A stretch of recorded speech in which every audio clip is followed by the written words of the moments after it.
안녕하십니까. 저는 가정 방문 운동센터 한범찬 시니어 케어, 그리고 서울대 입구역에 있는 뇌질환 재활 전문 운동센터, 최근발 재활 운동센터를 공동으로 운영하고 있는 19년 차 물리치료사 이의주라고 합니다.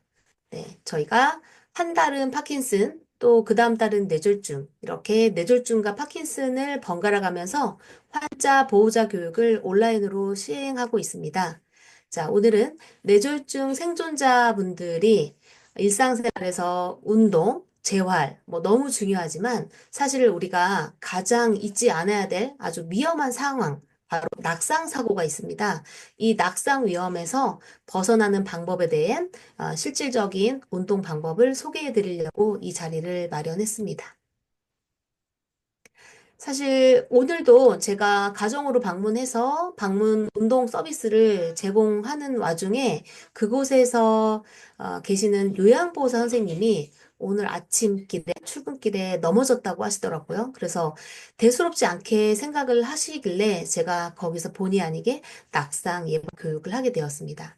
우리가 뇌졸중도 그렇고 또 65세 이상 시니어분들은 이 점차 진행되는 노화 과정에 또 우리 뇌졸중 생존자분들은 또 활동량이 많지 않다 보니까 근육이 약해지고 또 균형 능력도 떨어지는 그러니까 현재 상태를 유지하는 것만으로도 쉽지 않은 그런 상황에 있게 되는데요. 한 번 낙상을 경험을 했다라는 것은 앞으로 이 낙상 예방에 대해서 아주 철저하게 계획을 세우셔야 된다는 신호가 될 것입니다. 뭐 내가 작은 돌부리 하나에 넘어졌다는 그런 실수라고 생각하시지 말고 65세 이상 시니어, 그리고 시니어가 아니더라도 뇌졸중 경험이 있으신 뇌졸중 생존자분들은 낙상 경험이 한 번이라도 있다 하면은 이 낙상 예방에 대한 아주 본격적인 방법과 대처를 하셔야 된다는 말씀을 드리고 시작하겠습니다. 자, 첫 번째 슬라이드부터 내용이 굉장히 좀 자극적입니다. 왜냐면 저는 물리치료사로 일을 하면서 이 낙상 사고를 겪는 분들을 굉장히 많이 만나보다 보니까 또 우리 뇌졸중 생존자분들은 아마 주변에서 낙상 사고를 아마 잘 보지 못한다 하면 이 낙상이 그렇게 뭐 위험한 거야? 라고 생각하실 수는 있어요. 그런데 제가 본 분들은 잘 생활하시다가도 넘어지면서 특히 이 고관절이 골절되는 경우가 있는데 고관절 골절은 여러분들 아실지 모르겠지만 치사율이 굉장히 높습니다. 네. 고관절 자체가 뭐 혈관이나 신경이 중요한 혈관 신경이 지나가는 자리이기도 하지만 고관절 수술하고 나서 이 침상을 벗어나는 그러니까 와상 상태에 남아 있는 경우가 굉장히 많기 때문에 우리가 넘어지면서 손목을 삐끗하거나 뭐 얼굴을 살짝 긁히거나 심하면 앞으로 넘어지면서 이가 나가거나 그런 일들이 있는데 골다공증이 있는 시니어분들이나 이 균형 반응, 자세 조절 반사 능력이 떨어지는 뇌졸중 생존자분들은 옆으로 살짝만 주저앉아도 고관절이 골절됩니다. 고관절 골절되면 이 이중관절 수술을 하거나 뭐 핀 고정을 하는 핀 고정술 등 그런 수술을 하셔야 되는데요. 이 수술보다 무서운 것은 바로 합병증입니다.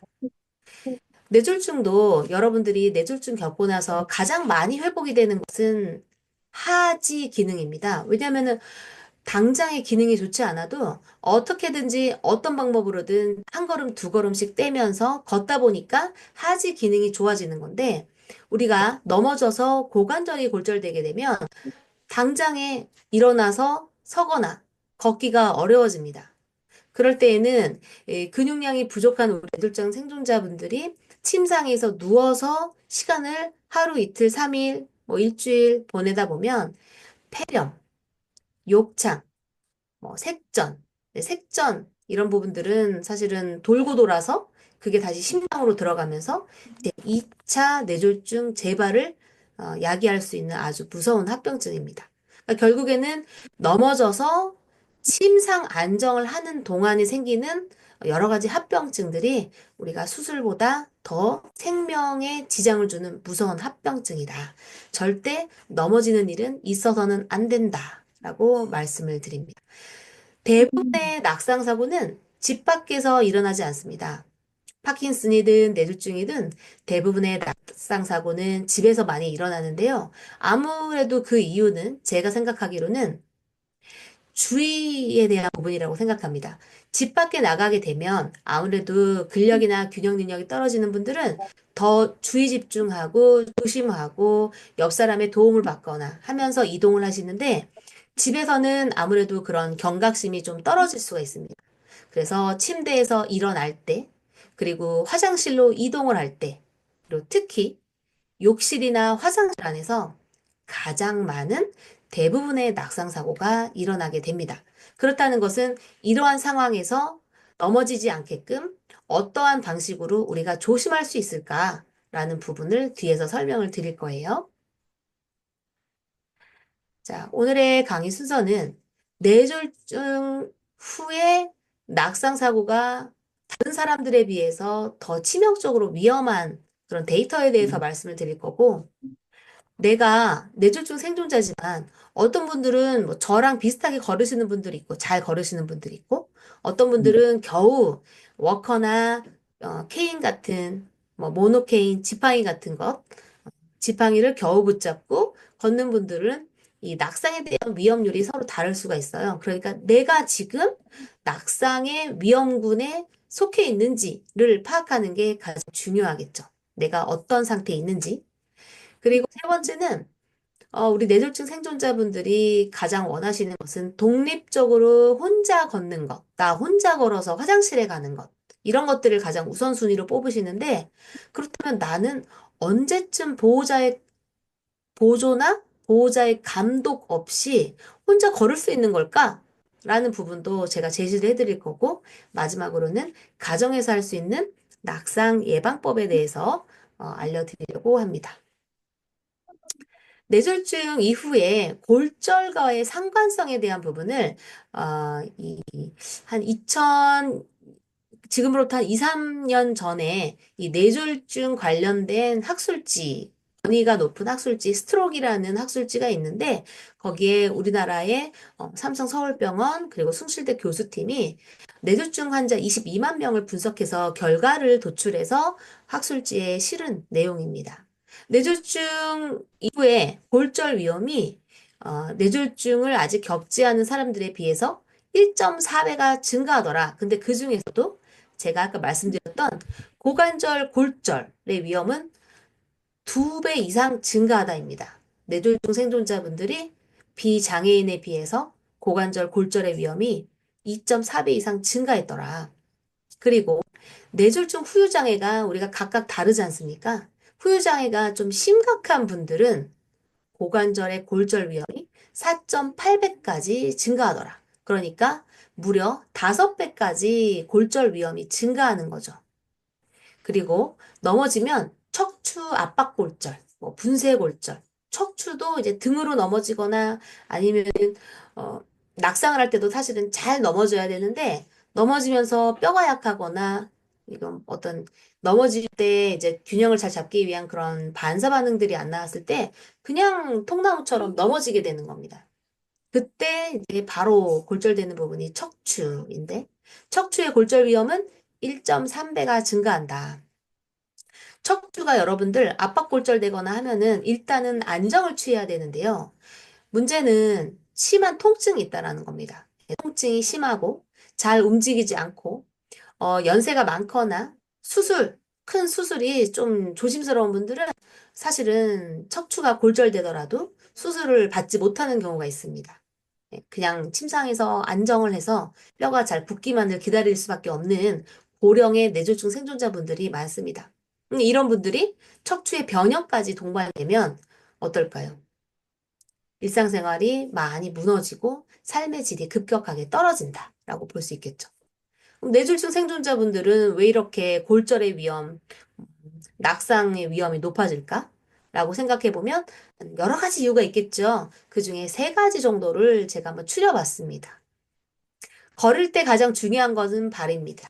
네. 그리고 우리가 넘어질 만한 어떤 상황에 놓여 있을 때 아주 휘청거림이 좀 많이 있는 그런 상황에 있을 때 발의 발목 조절이 많이 일어나야 됩니다. 발목에서 이 사람의 지금 발목이 구부러진 상태를 여러 가지 감각으로 캐치해서 뇌로 신호를 전달하면 뇌에서 다시 발목을 어떻게 힘을 써봐, 무릎을 어떻게 구부려봐 하면서 신호를 다시 주는 거예요. 그런데 이런 발목 조절이 잘 되지 않는 뇌졸중 생존자분들은 이런 발목 조절 전략 자체가 잘 일어나지가 않고 또 발 자체가 힘이 약하고 마비가 있고 때로는 이렇게 힘이 가하게 가해지는 뻗침 같은 그런 강직이 있다 보니까 자연스럽게 구부러지거나 펴지지가 않는다. 그러니까 걸을 때 발이 자연스럽게 굽혀지거나 펴지지가 않다 보니까 걷는 것 자체가 굉장히 부자연스럽고 언제든지 넘어질 수 있는 자기 발에 걸려 넘어질 수 있는 그런 위험한 상황에 있을 수 있다라는 거죠.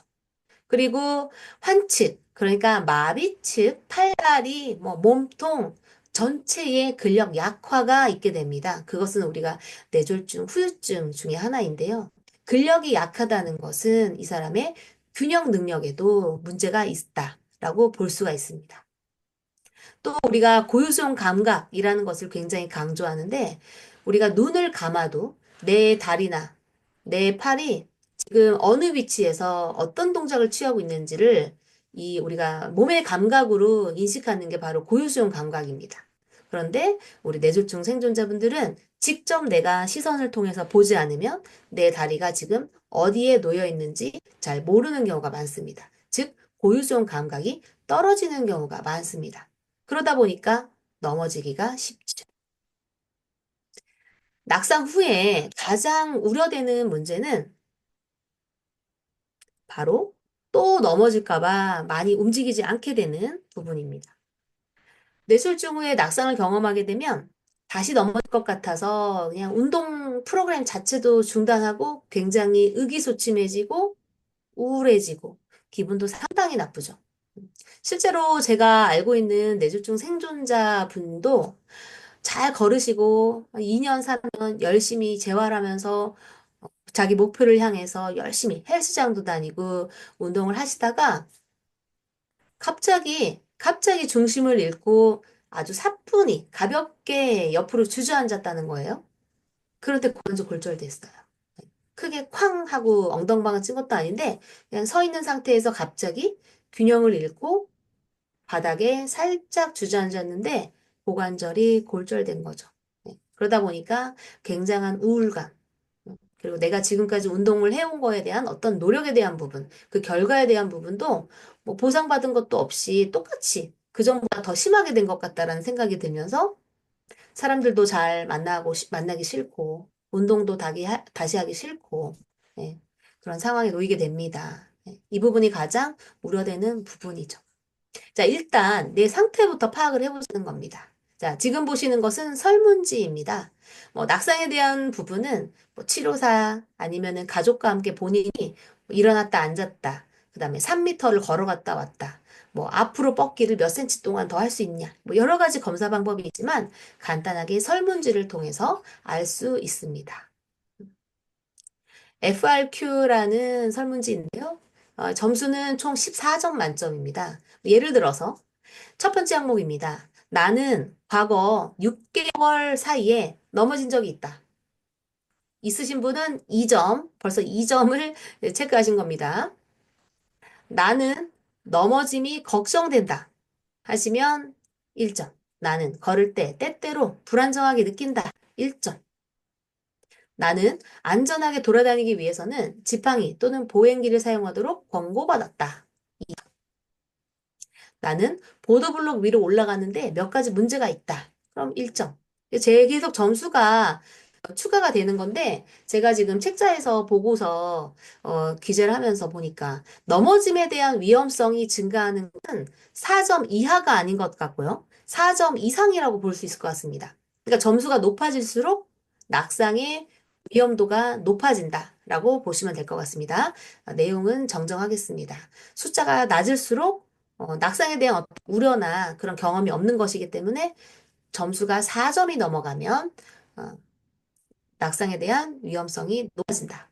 그래서 이 영상은 제가 유튜브를 통해서 올릴 거기 때문에 다시 한번 살펴보시고, 예, 현재 본인의 위험성에 대한 부분을 체크를 하셔서 4점 포함, 4점 이상 넘어가게 되면 적극적인 낙상 예방 훈련이라든지 어떤 중재를 시작하셔야 되는 거죠. 특이한 것은 12번 항목에 감정에 대한 부분이 있네요. 나는 자주 슬픈 기분이 들거나 우울해진다. 이런 감정에 대한 부분도 1점이 더 플러스 되는 부분이 있습니다. 그러니까 감정 상태도 이 사람이 넘어지는 것에 대해서 굉장히 영향을 끼친다라는 부분을 알 수가 있겠습니다. 간단한 낙상 위험 체크 방법은 실제 운동 기능을 보는 방법도 있을 겁니다. 대표적인 것이 5번을 일어서고 앉기 검사입니다.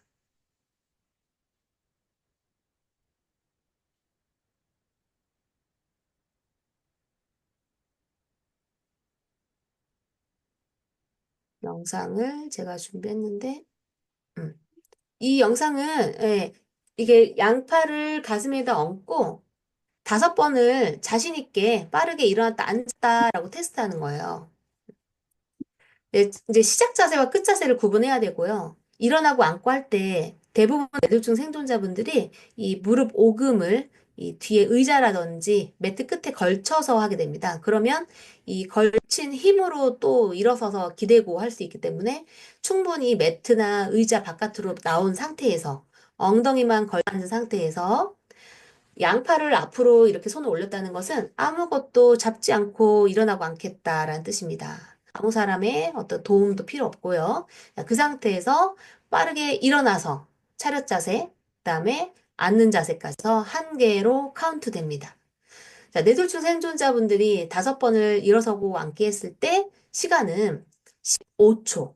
15초를 만약에 넘겼다면 일어나고 앉고 하는데 시간이 너무 많이 지체가 된 겁니다. 그럴 때는 내가 낙상의 위험도가 높다라고 파악하실 수가 있는 겁니다. 뇌졸중 생존자분들이 가장 궁금해하시는 게 이 지팡이를 내가 언제 뗄 수 있을까요? 아니면 내가 혼자서 선생님 혼자서 병원에 통원 치료 받으러 혼자 올 수 있을까요? 나는 언제쯤 혼자 걷는 훈련을 할 수 있는 건가요? 라고 물어볼 수 있죠. 두 가지가 중요하다라고 생각이 됩니다. 첫 번째는 균형입니다. 균형은 제가 항상 강조하듯이 근력과 밀접하게 영향이 있습니다. 일단은 균형 기능에 대한 부분이고, 두 번째는 주의 기능입니다. 왜냐하면 걷는다는 것은 우리가 원래 굉장히 이 자동적인 행위거든요. 네, 걸을 때 우리가 이렇게 발을 뗄 거야, 보폭을 넓힐 거야, 다리를 높이 들 거야, 저 사람을 내가 피해 가야지, 어떻게 해야지, 이런 생각은 사실은 하지 않고 걷는 자동적인 행위이다. 라고 했을 때에 우리가 걷다가 옆 사람이랑 대화하는 거, 걷다가 어, 잠시 핸드폰을 받거나 이런 것들을 주의 기능이라고 볼 수 있습니다. 이렇게 두 가지를 파악을 하셔야 됩니다. 일본의 이노우에 카즈아키라는 물리치료사가 제시한 임상 지표입니다. 우리가 이제 펑셔널 밸런스 스케일이라고 하는 이 균형을 이 사람을 체크하는 여러 가지 열 몇 가지 항목을 보는 테스트 방법이 있는데 그 중에 4가지 항목만 뽑아서 왼쪽에 보시면 SFBS라고 해서 첫 번째 항목은 가만히 선 자세에서 팔을 앞으로 뻗고요. 자, 그 상태가 이제 0cm부터 시작합니다. 자, 넘어지지 않는 채로 균형을 유지하면서 그 팔을 앞으로 쭉 많이 뻗어보는 거예요. 그래서 처음에 시작했던 그 위치에서 넘어지지 않은 채로 앞으로 팔을 쭉 멀리 뻗어냈을 때 그 시작 자세와 끝 지점의 거리를 체크합니다. 그래서 12.5cm를 팔을 뻗을 수 있다. 그러면은 합격한 겁니다. 그리고 반대로 팔을 뻗었는데 그 팔을 뻗은 거리 자체가 그 차이가 12.5cm를 넘지 않으면 이 사람 균형 능력에 문제가 있는 것 같다 하면서 다른 어떤 검사들을 추가로 더 하셔야지 되는 겁니다. 두 번째 항목은 안전하게 도움 없이 2분 동안 서 있을 수 있느냐? 네, 독립적으로 혼자서 2분 동안 서 있을 수 있느냐라는 것을 봅니다. 세 번째, 우리 파킨슨 뇌졸중 생존자분들이 가장 많이 넘어지는 부분, 예, 방향을 회전할 때 넘어집니다.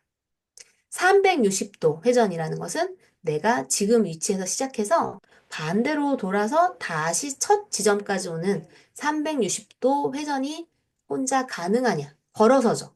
걸어서. 네 번째는 혼자서 매트에서 뭐 예를 들어서 다른 의자로 아니면은 걸어가서 휠체어에서 휠체어가 뭐 아무튼 휠체어도 괜찮아요. 휠체어에서 욕실에 있는 변기로 혼자서 안전하게 트랜스퍼가 가능하냐. 아무튼 트랜스퍼에 대한 부분. 침대에서 혼자 일어날 수 있냐. 침대에서 옆에 있는 뭐죠? 욕실 의자, 이동식 변기로 옮겨 앉을 수 있냐. 네, 이렇게 네 가지 항목입니다. 네 가지 항목. 그리고 오른편에 보시면 Stop walking when talking. 그래서 SWWT라고 해서 주의 기능에 대한 부분입니다. 우리 뇌졸중 생존자분들이 걸을 때 옆 사람과 자연스럽게 대화를 하면서 걸을 수 있다? 이 쉽지가 않죠. 그래서 실제로 뇌졸중 생존자분들이 걸을 때 걷다가 옆에서 질문을 하는 거예요. 어떤 질문지를 가지고 질문을 했을 때 그럼 자연스럽게 이 사람이 그 질문에 대한 답변을 하면서 보행을 계속했다. 그러면은 1점이고 두 번째는 답변은 안 하는데 답변 안 하는데 걷는 거 계속 하는 거예요. 그럼 2점이에요. 가장 안 좋은 건 그 대답을 내가 하기 위해서 보행을 중단해 버리는 경우. 사실은 이 3번. 보행을 중단해 버리는 경우가 이 사람이 걸을 때에 주의 집중이 굉장히 필요한 상태다. 그러니까 보행의 어떤 수준이 조금은 더 훈련이 돼줘야 된다. 균형 능력이나 이런 부분에 대해서 본인이 굉장히 주의 집중해야 되는 상태다. 즉, 넘어지기 쉬운 상태다. 라고 볼 수 있는 거예요. 그래서 왼쪽에 있는 항목과 오른쪽에 있는 항목 두 가지 항목을 체크를 하셔서 왼쪽에 있는 균형 평가에서는, 네 가지 있는 균형 평가에서는 네 가지 다 충족을 했어요. 그리고 오른쪽에 있는, 질문하면, 걸을 때 질문하는 평가에서, 답변 없이 보행을 한다. 보행을 뭐 정지한다. 보행을 정지해도 괜찮아요. 근데, 균형 평가에서 네 가지를 다 항목을 충족했다면, 보행을 중단했어도 일단 이 사람은 혼자 걸을 수 있다라고 판단할 수 있고, 자, 왼쪽에 있는 균형 평가에서 세 가지만 충족한 거예요. 네 가지 항목 중에 세 가지만 충족했고, 오른쪽에 있는 걷다가 질문을 했을 때에 보행을 계속했다. 근데 만약에 보행을 답변을 하기 위해서 중단해 버렸다? 그러면은 균형 평가에서 세 개만 충족한 사람은 질문을 했을 때 그 답변을 위해서 보행을 중단해 버린 사람. 음. 그렇게 두 개가 합쳐져 버리면 이 사람은 혼자서 걸을 수는 없는 겁니다. 혼자서 걷기에는 아직 위험한 상태입니다. 일단 낙상 예방은요. 본인의 어떤 운동 기능을 근력과 균형 훈련을 하는 것도 중요한데 가장 우선되는 것은 가정 환경 수정입니다. 그래서 가장 많이 넘어지는 부분, 침대에서 일어날 때, 소파에서 일어날 때, 식탁 의자에서 일어날 때, 또는 앉을 때, 화장실에 가서 변기에 앉을 때, 일어날 때, 이때 가장 많이 넘어지기 때문에 옆에 짱짱한 손잡이가 있어야 된다. 그리고 시각적인 부분에 대해서 눈으로 보고, 왜냐면 고유수용 감각이 많이 떨어진다고 했잖아요. 그러니까 눈으로 보는 거에 대해서 많이 힌트를 얻기 때문에요. 집안의 조명은 밝게 해줘야 됩니다. 특히 야간 시간에는. 야간에 화장실 가시면서 넘어지는 경우가 굉장히 많기 때문에요. 이렇게 센서 등으로 불이 켜질 수 있게 조치를 해주셔야 되고요. 가장 위험한 곳은 바로 욕실입니다. 욕실에서 정말 많이 넘어지면 사실은 위험해요. 그래서 어떤 이야기까지 하냐면 뇌졸중 생존자분들이 욕실에 들어가면 문은 잠그지 말고 사용하자. 왜냐면 그 안에서 무슨 일이 생길지 모르는 거예요. 넘어졌을 때 욕실은 화장실이 안으로 열고 닫히기 때문에 그 안에서 쓰러지게 되면 욕실 문을 열 수가 없어요. 그래서 화장실 이용하실 때는 화장실 그 무는, 손잡이는 잠지 않는다라는 것도 이 환경 수정에, 아니 낙상 예방 활동에 들어가 있습니다. 그리고 욕실의 바닥에는 미끄럼 방지 패드가 필수고, 슬리퍼를 사용하시는 게 좋으신 분들은 슬리퍼 자체도 미끄럽지 않게, 아니면 바닥에 타일이 미끄럽지 않는 타일로 설치가 돼야 되고요. 당연히 샤워할 때는 의자에 앉아서 할 수 있도록 조심하셔야 됩니다. 자, 그래서 낙상 예방에 대한 운동법을 알려드릴 건데, 제가 요즘에 많이 알려드리고 있는 폴 워킹 또는 폴 체조입니다. 두 개의 스틱을 가지고서 걷는 게 폴 워킹이고, 두 개의 스틱을 가지고 실내에서 할 수 있는 것이 바로 폴 체조입니다. 예, 영상을 한번 보여드려 보겠습니다.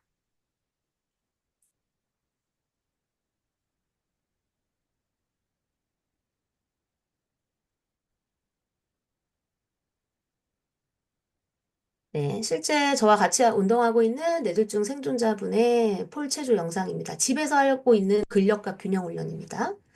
자, 지금 보시면 한 발 서기 동작을 연습하고 있는데 왼쪽은 폴이 있고 오른쪽은 폴이 없죠? 오른쪽 보시면 자, 환축으로 한 발 서기를 못하고 예. 자, 두 개의 스틱이 있는 경우에서는 오른쪽이 지금 지금 그쵸? 왼쪽 화면을 보십시오. 자, 왼쪽 화면 지금 보십시오. 환축으로 한 발 서기. 예. 이 한 발 서기 시간이 지팡이를 한쪽만 잡고 하거나 지팡이를 들지 않고 했을 때에 비해서 시간을 길게 가져갈 수 있고요. 제가 아까 말씀드렸던 팔 뻗기는 균형을 평가하는 평가 방법도 되지만 훈련 방법도 됩니다. 그래서 스틱을 바닥에 이렇게 짚게 되면 내 땅이 넓어진다라고 표현합니다. 예, 지지하는 이 기저면, 바닥면 자체가 넓어지기 때문에 내가 좀 더 본격적으로 근력 운동이라든지 균형 감각 자극을 할 수가 있는 거죠. 지금 이 사람 오른팔이 영상에서 보시는 제가 붙잡고 있는 팔이 환측 팔입니다. 예, 그래서 이렇게 스틱을 붙잡고 있는 건 어려운데요, 선생님. 예, 그러면은 스트랩으로 이렇게 감아주시면 돼요, 손잡이를. 근데 저는 이분의 악력, 손을 쥐는 것에 대한 부분도 같이 활성화시켜서 운동하기 위해서 스트랩은 하지 않은 채로 제가 살짝만 고정시켜 준 거예요. 손을 잡아준 거예요. 자꾸 손을 놓쳐요, 지금 이분도. 스틱을 놓쳐요. 자꾸 떨어지죠? 네. 그래도 이런 환경을 제시해주면 더 내가 화척손을 쥐려고 하는 그런 반응들이 나오기 때문에 제가 보조해서 하고 있습니다. 양쪽의 스틱을 잘 지지한 상태에서 한 발 서기에서 제자리 걷기를 지금 시도하고 있고요. 집에서 등산 스틱 있으면 하실 수 있는 아주 효율적인 근력과 균형 훈련입니다. 실제 이 폴 워킹 또는 노르딕 워킹 이런 것들은 뇌졸중 생존자분들에게 많이 제시가 되고 있습니다. 그 이유는 노르데이 워킹이나 이런 폴 워킹 두 개의 스틱을 가지고 걷다 보면요. 여러분들 가장 지금 여러분들의 상지 재활이 잘 안 되는 이유가 뭔지 아십니까? 그 이유는 바로 비사용입니다. 비사용. 뇌졸중 후에 어떻게든지 걷다 보니까 하지 기능은 어느 정도 회복이 되는 편이에요. 걷는 보행 패턴, 보행의 모습은 좀 많이 뭐 만족스럽지 않을지라도 일단은 걸을 수 있어요. 그럼 그때부터 또 여러 가지 운동들 할 수 있는데 팔은 자극을 많이 안 하시기 때문에 시간은 점점 가고 상지 재활에 대한 성공률이 계속 떨어지잖아요. 그런데 이렇게 스틱을 가지고서 걷거나 하다못해 집에서 딛고 서거나 이렇게 팔을 벌리거나 하는 동작을 통해서 팔의 사용도를 굉장히 높일 수가 있고, 지금 보시는 도구는 게이트보드라는 겁니다. 네, 뭐 약간 뭐 불안정하죠? 지금 벌써 올라서는 거가 불안정해 보이죠? 제가 붙잡아주고 있고, 지금 뒤늦게 올라가는 다리가 환측 다리입니다. 안전하게 올라가기 위해서는 건측 발부터 위에 올리시는 거죠. 계단 올라갈 때도 마찬가지예요. 그래서 지금 이 게이트보드 같은 경우는 재질 자체가 약간 폭신폭신하다고 할까? 많이 폭신폭신하진 않습니다. 그 상태에서 이렇게 시소처럼 각도를 변형시킬 수 있기 때문에 지금은 저는 환측다리로 체중을 자꾸 실어보는 연습들을 하고 있고요. 바닥에, 그냥 편편한 바닥에서 운동하는 것과는 아주 차이가 있습니다. 예. 이렇게 불안정한 지면이라든지 약간의 이렇게 좀 폭신폭신한 그런 지면에 올라서면 신경근이 더 많이 활성화된다라고 합니다. 그래서 이렇게 위에 올라가서, 보드 위에 올라가서 한 1분 정도씩만 올라가 있어도 고유수용 감각이 굉장히 활성화돼서 지면에 내려왔을 때 이 발바닥이 바닥에 닿아 있는 느낌이 굉장히 넓게 느껴집니다. 그것은 고유수용 감각이 많이 활성화됐다라는 것을 의미하고요. 이거는 이런 감각 자체가 조금 예민하다 보니까 이런 자리에 올라가면 발이 더 꼬이는 상황들이 생겨요. 그렇다고 안 할 수 없죠. 지금 저처럼 웨지를 새끼발가락 쪽에 이렇게 지지해주면서 안전하게 이 사람이 이 발이 안정감을 가지고 체중을 실을 수 있도록 제시를 해주고 있습니다. 자, 이 위에서 스틱을 가지고 또다시 옆으로 뻗기. 그쵸? 스틱을 이용해서 고관절을 접으면서 스쿼트 동작을 할 수 있고요. 이렇게 되면 근력과 균형 훈련을 함께 할 수 있는 이점이 있습니다. 뇌졸중 생존자가 뭐 이런 울퉁불퉁하고 움직이는 게이트에 어떻게 올라가? 라고 하시는 분들 많아서 실제 제가 가정방문 운동에서 사용하는 그런 영상을 준비를 해보았습니다. 옆에서 보조를 해주면 충분히 집에서도 할 수 있는 보행, 균형, 훈련 방법입니다. 스쿼트 자세에서 버티는 것을 지금 훈련하고 있고요.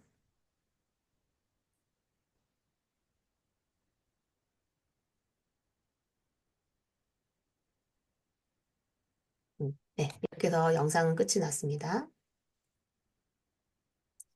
그래서 오늘은 여러분들 아마 많이 들어보신 적이 없을 거예요. 노르딕?